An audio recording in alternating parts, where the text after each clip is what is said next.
लेकिन इसके फल में दुख तो रहेगा, ये बार बार उस ओर संकेत है। तो इसलिए अविवेक इसमें मुख्य कारण है। जब विवेक हो जाएगा, क्लेश सारे दग्ध बीज हो जाएंगे, तो फिर मुक्ति हो जाएगी। जिन कर्मों को नहीं भी भोगा है, वहां ये बाध्यता नहीं रहेगी कि कर्म भोगने बाकी हैं तो जन्म तो मिलेगा ही,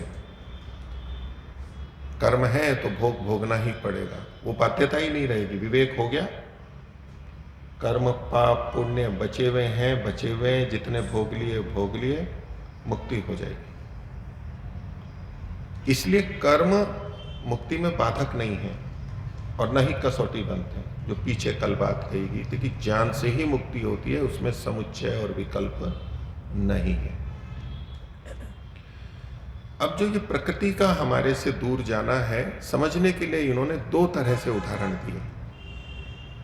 यद्यपि प्रकृति जड़ है, लेकिन समझने समझाने के लिए उन्होंने दो रीति से बात की। बोलिए, जो प्रकृति है ये नर्तकी के समान है, नृत्य करने वाली जो होती है। तो जैसे किसी सभागार में मंच से नर्तकी नृत्य कर रही है और श्रोतागण दर्शक बैठे हुए हैं, तो नर्तकी कब तक नृत्य करती है? जब तक वो चरितार्थ नहीं हो जाती, अपना जो भी उसको प्रस्तुति देनी है तो पूरा नहीं हो जाता, तब तक वो नाचती रहती है। जब पूरा हो जाता है तो चली जाती है। ये प्रकृति भी नर्तकी के समान, कि जब तक ये प्रकृति चरितार्थ नहीं हो जाती है, प्रयोजन को पूरा नहीं कर लेती है, तब तक ये छोड़ के नहीं जाती है। जैसे नर्तकी नृत्य पूरा हुए बिना नहीं जाएगी, नृत्य पूरा हो गया चली जाएगी। तो ये प्रकृति भी अपना नृत्य, ये संसार को बनाना बनना, हमारे को शरीर आदि देना, तब तक करती रहेगी जब तक ये चरितार्थ नहीं हो जाएगी। चरितार्थ कैसे होती प्रकृति? कि प्रकृति परार्थ है, ये पीछे बात आई है, अपने लिए है नहीं, कार्य जगत संगत परार्थत्वात्।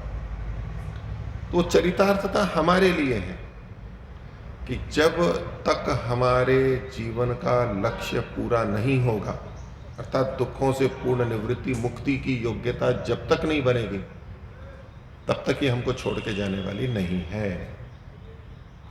एक दृष्टि से पहले कहा गया है कि जब तक हमारे अंदर अविवेक है, तब तक ही हमारा कुछ न कुछ करती रहेगी प्रकृति।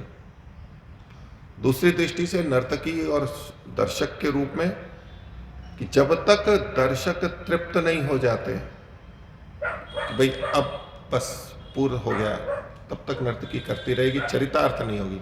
उसकी चरितार्थता प्रकृति की इसी में है कि ये जो हम अलग अलग आत्माएं हैं, हमें सब दुखों से निवृत्ति हो जाए, हम विवेक को प्राप्त कर लें। जब तक नहीं प्राप्त करेंगे, ये हमारे को शरीर देती रहेगी, इसलिए ताकि हम विवेक को प्राप्त करें।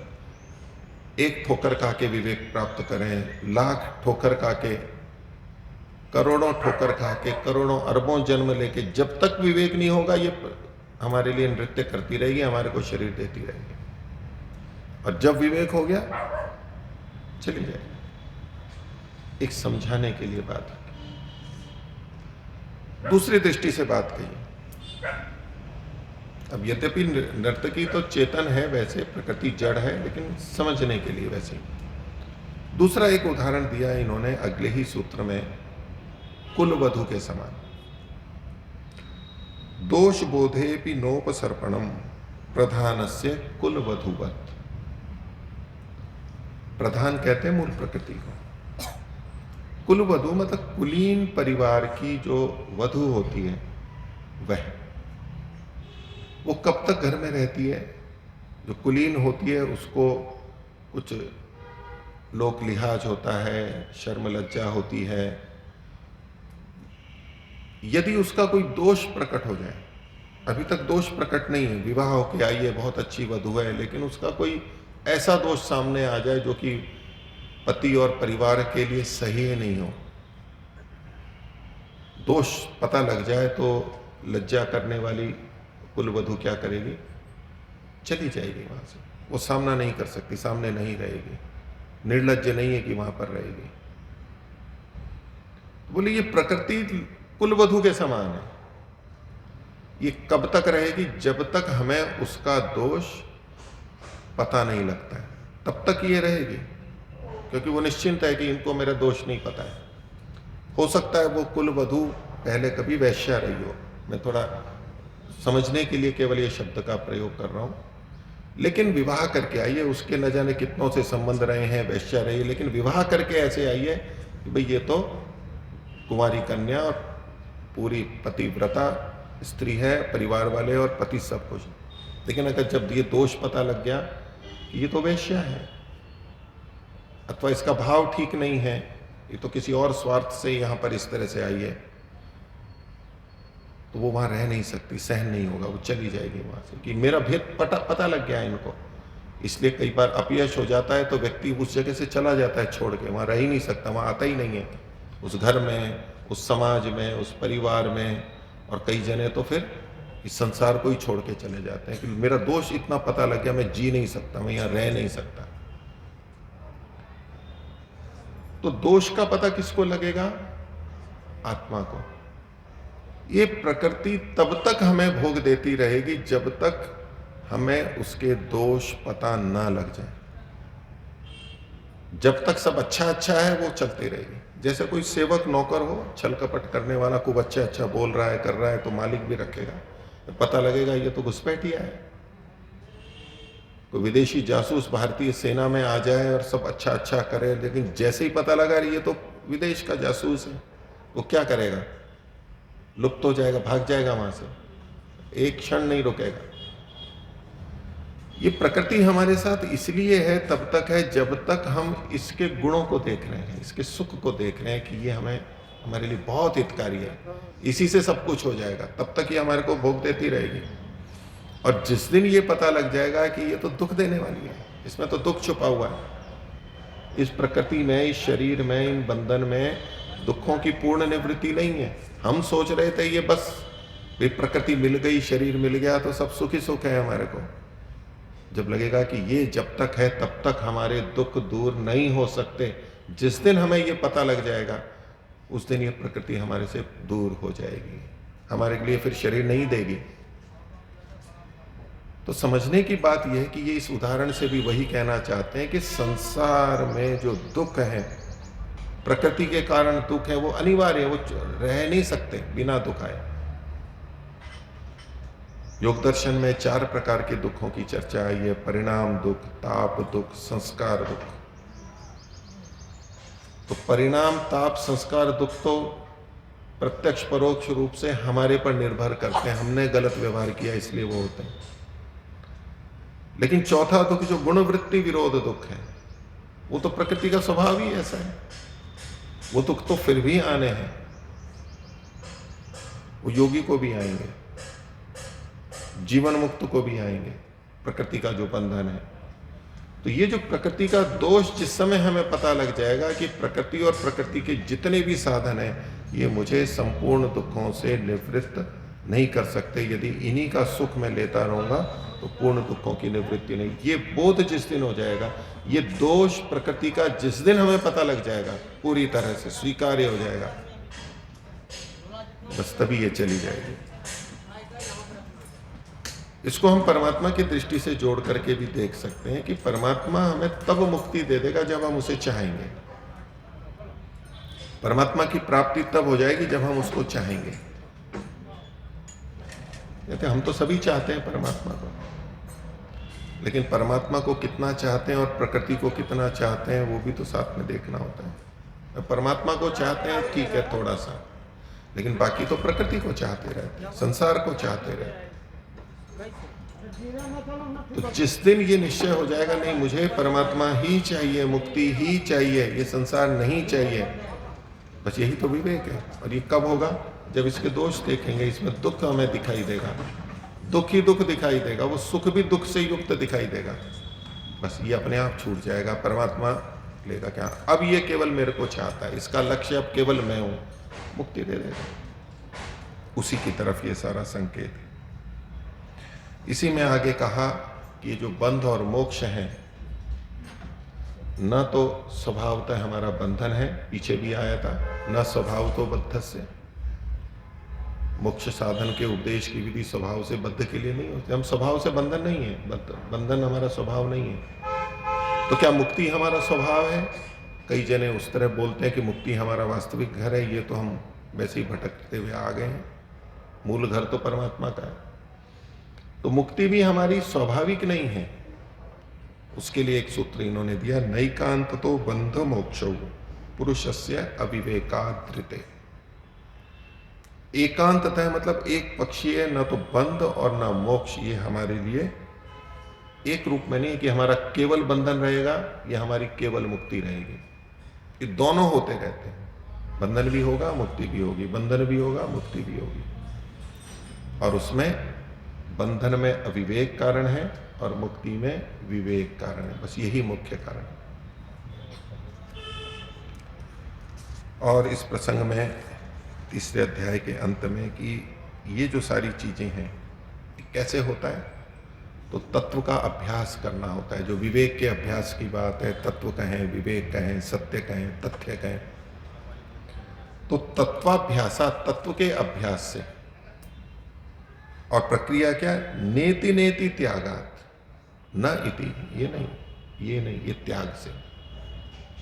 उपनिषद में भी जब चर्चा आती है नेति नेति वाली कि ये भी भगवान नहीं है, ये भी ईश्वर नहीं है, ये भी नहीं, तो फिर जो बचता है वो ईश्वर है। ईश्वर तक पहुंचने की एक प्रक्रिया है नेति नेति की।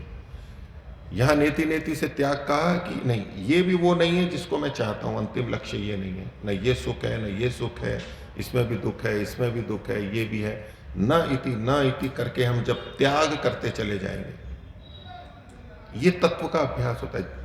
सत्य ज्ञान करके और न इति ये करते करते छोड़ते छोड़ते करते चले जाएंगे, करते जाएंगे तो पूर्ण विवेक की सिद्धि होती है। ये प्रक्रिया है। दुख देख करके भी अगर न इति नहीं निकला, त्याग नहीं कर पाए, तो अभी विवेक नहीं है वहां पर उस संबंध में। अभी तो वो ग्राह्य है हमारे लिए, लक्ष्य के रूप में, साधन के रूप में तो ले सकते हैं। ऐसा करते करते विवेक की सिद्धि होती है। और कहा कि इसमें उपदेशक जीवन मुक्त की भी आवश्यकता होती है, जो इन बातों को समझते हैं।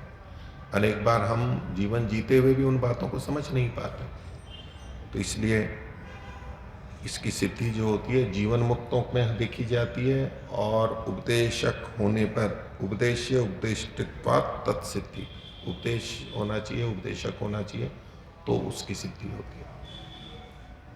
जो इस बात को समझते हैं, शास्त्र में है अथवा शास्त्रों से प्राप्त करते हैं, श्रुतिश्च। और यदि ये नहीं होगा तो क्या होगा? न तो योग्य बताने वाले हों, न उचित शास्त्र को हम पढ़ रहे हों, तो कहीं ना कहीं तो हम सहारा लेते हैं। तो कहा इतरथा अंध परंपरा। यदि ये नहीं है तो अंध परंपराएं आ जाएंगी। इस समाज में हम देख सकते हैं कितनी अंध परंपराएं। उसका कारण ही यही है कि जिनको विवेक प्राप्त है, या जो विवेकशील ऋषि लोग थे, उनके ग्रंथों से, ऐसे व्यक्तियों से हम दूर हो गए, या जो दूर हो गए। परंपरा तो है लेकिन अंध परंपराएं हैं, उसी को सही मान करके चले जा रहे हैं, उसी में ही पूरी भक्ति रखते हैं, उसी में श्रद्धा रखते हैं, उसी में लगाव रखते हैं, उसी के लिए सब कुछ समर्पण रखते हैं। लेकिन परंपरा अंध है, अंध परंपरा है, उससे मुक्ति की प्राप्ति कभी नहीं होगी। जो सत्य परंपरा है, ऋषियों की परंपरा है, जीवन मुक्तों की परंपरा है, उसी से मुक्ति की प्राप्ति होगी।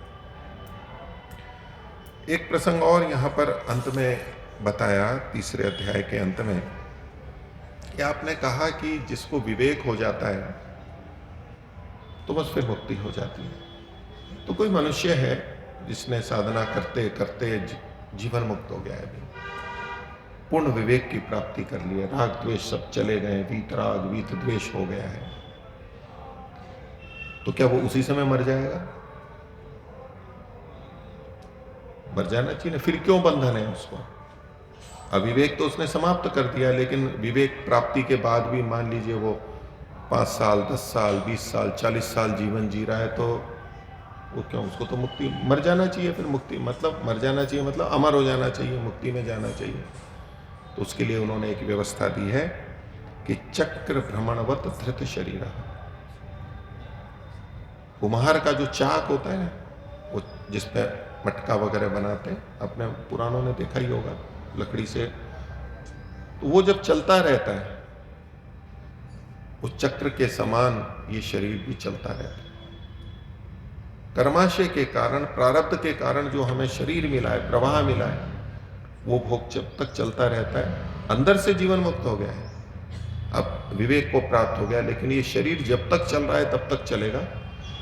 अब उसको वो डंडा वेग देने वाला नहीं रहा है। कर्माशय के कारण जितना चल रहा है चलेगा, और विवेक हुआ और ये शरीर जब छूटेगा तब मुक्ति में जाएगा। ऐसा नहीं होता कि विवेक प्राप्ति हुई और वो समाप्त हो, और उस संस्कार के कारण, कर्म के संस्कार के कारण लेश थोड़ा बहुत रहता है, उसके कारण ये जीवन चलता रहता है। और उसमें फिर तीसरे अध्याय के अंत में फिर उसी निष्कर्ष को कहा उन्होंने, विवेका निशेष दुख निवृत्तो कृतकृत्य कृतकृत्यो नेत्रान नेत्रान। विवेक से निशेष दुख की निवृत्ति होने पर ही कृतकृत्यता होती है, कि जो करना था वो कर लिया, ये भाव। अब जो पाना था पा लिया, जो करना था कर लिया, ये जो कृतकृत्यता का भाव है, ये विवेक से जब दुख की निवृत्ति होती है तभी हो सकती है। नेत्रात नेत्रात और किसी तरह नहीं हो सकती। ये सांख्य मुनि का, सांख्य के मुनि महर्षि कपिल का ये निर्देश और संकेत और निष्कर्ष है। तो आज का विषय इतना ही रखते हैं। तीसरा अध्याय ये यहाँ समाप्त हुआ, आगे का क्रम फिर आगे रखेंगे। ओम शांति। नमस्ते।